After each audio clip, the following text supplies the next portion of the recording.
10,000 pictures. This week, we're going to take a break from the technical aspect of photography and focus a little more on history.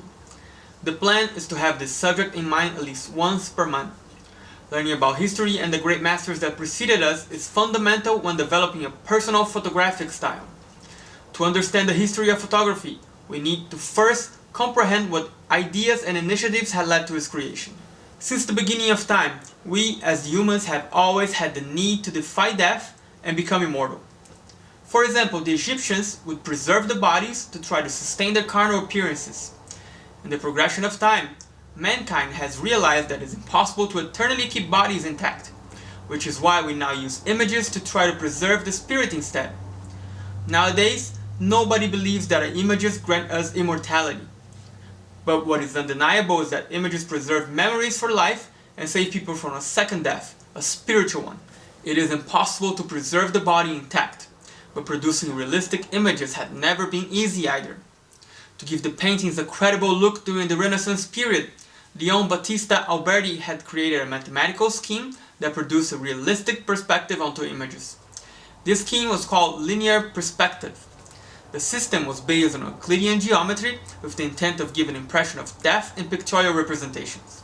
According to Alberti, the linear perspective would be at the same standpoint as the eye's vision, and because of its based on a mathematical equation, it would guarantee the most comparable perspective to reality. In addition, the linear perspective is composed of three elements: the parallel lines, the horizon line, and the vanishing point.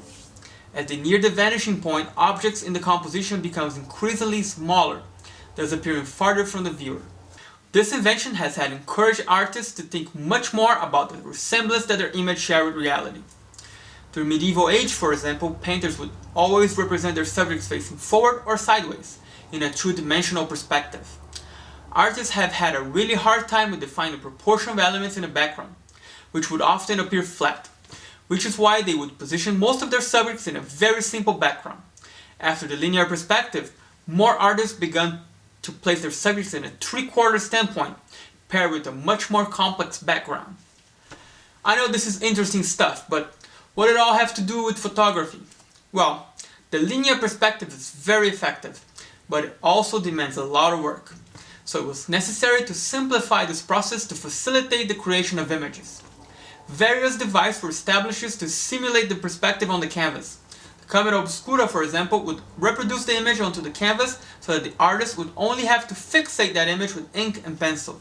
The camera obscura is very similar to a pinhole camera. It has a dark box with a little hole in one wall that lets light in. It projects the image from the outside world so that it faces upside down on the opposite wall. What Nicéphore Niepce was looking for when he invented photography was a way to fixate the projected image onto the canvas without having to trace it with a pencil. The modern camera is an instrument that reproduces the same linear perspective from the Renaissance. It was intended to simplify and automatize the painting process. That is important to keep in mind when studying the history of photography, because the relationship between painting and photography will be very important throughout history. That's it for this week. If you like this post, please subscribe and inform your friends. See you next time on 10,000 Pictures.